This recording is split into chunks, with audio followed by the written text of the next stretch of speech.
انہیں دیکھ رہے ہیں آپ، کیا نصیب پایا ہے نا آیت اللہ نے۔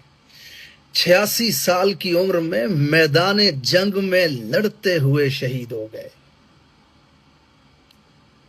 یہ ہیں وہ اصل مجاہد جنہیں رسول پاک نے باہوں میں لے لیا ہوگا، علی جن کی شجاعت پہ جھومتے ہوں گے۔ ڈٹ گئے حسین کے انکار کی طرح، یہ نہیں دیکھا کہ سامنے کتنی بڑی طاقتیں ہیں، جہاز ہی نہیں ہے جن کے پاس، دنیا کی سب سے بڑی طاقتوں کے سامنے ڈٹ کر کے کھڑے ہو گئے۔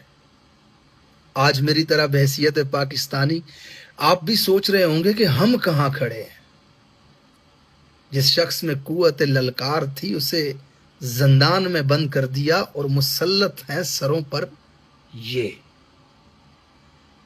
آج عالم اسلام میں ہماری کیا حیثیت ہے، دنیا کے سامنے ہم کیا ہیں، بس یہ چھوٹا سا کلپ دیکھ لیجئے۔ اِنَّ لِلَّهِ وَإِنَّا إِلَيْهِ راجعون۔